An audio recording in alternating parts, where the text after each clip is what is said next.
dia, valentes do Altíssimo.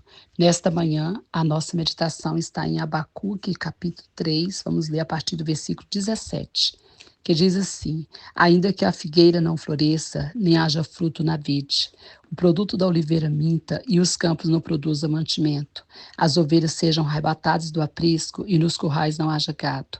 Todavia, eu me alegro no Senhor, exulto no Deus da minha salvação. O Senhor Deus é a minha fortaleza e faz os meus pés como os da corça e me faz andar altaneiramente. Glória a Deus. Sua vida está assim, desse jeito, como o profeta estava, olhava para a videira, não tinha nada ali. Olhava para a oliveira, o produto da oliveira também não tinha nem nada. Olhava para os campos, não tinha mantimento. Olhava para o curral, não tinha ovelhas. Pois é, quem sabe você possa estar desamparado, desesperado, mas Abacuque não se desesperava. Ele falava assim: olha, ainda que a figueira não floresça, que não haja fruto na vide, que o produto da oliveira minta, que os campos não produzam mantimento, que as ovelhas sejam arrebatadas do aprisco, que não haja gado no curral. Todavia eu me alegro no Senhor e exulto no Deus da minha salvação. O Senhor Deus é a minha fortaleza e faz os meus pés como os da corça. Amados, às vezes a gente fica perplexo, né, quando a gente vê o profeta Abacuque falar assim, às vezes o apóstolo Paulo, em meio a tanta tempestade, falar: porque aprendi o segredo de estar contente em toda e qualquer situação, aprendi a ficar contente na alegria, na dor, na fome, na miséria, na fartura. E a gente fica pensando: que segredo é esse, né? Como que eles conseguiam fazer tudo isso? Se você for olhar aqui o contexto da vida de Abacuque, estava terrível, né? Ali naquele período era um período de fome, era um período de seca, era um período de de miséria mesmo espiritual. O povo profanava, o povo estava em pecado, em desobediência a Deus, então era algo terrível, não se via nada mesmo. É esse quadro aqui que ele descreve. Mas havia um segredo mesmo, havia um segredo. Sabe qual era o segredo? O segredo é que o coração deles estava no Senhor. O segredo é que a visão deles estava no Senhor.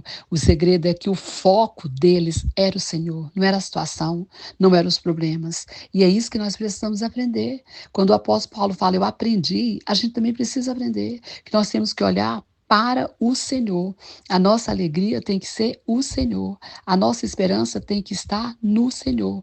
O problema é que a gente foca nas dificuldades, nas adversidades. O problema é que a gente coloca a nossa esperança nas pessoas. Essa é a grande questão. E aí a gente fica desesperado, porque a gente fica esperando nas pessoas, as pessoas nos decepcionam. A gente fica com expectativa em certa situação e aquilo ali nos frustra.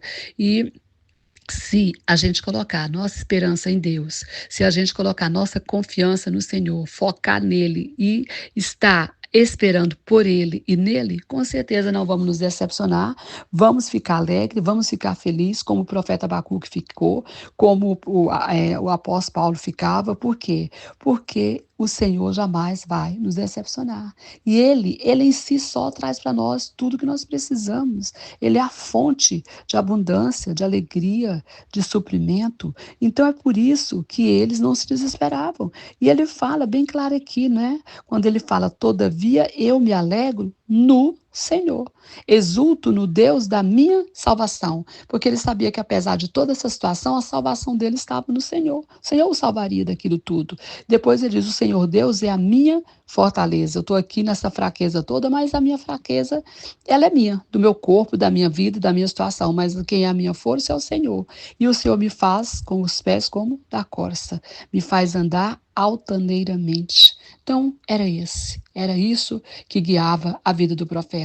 Que possamos, né, pensar assim, que o Senhor é a nossa salvação, o nosso refúgio, a nossa fortaleza, e que Ele nos faz realmente vencedor em meio às adversidades, e que se estivermos nele, nós nunca vamos perecer, seremos sempre vitoriosos. Amém? Que Ele abençoe você, sua casa, sua família, que Ele abençoe o Brasil e as nações. Pastora Vênia, Goiânia, Goiás.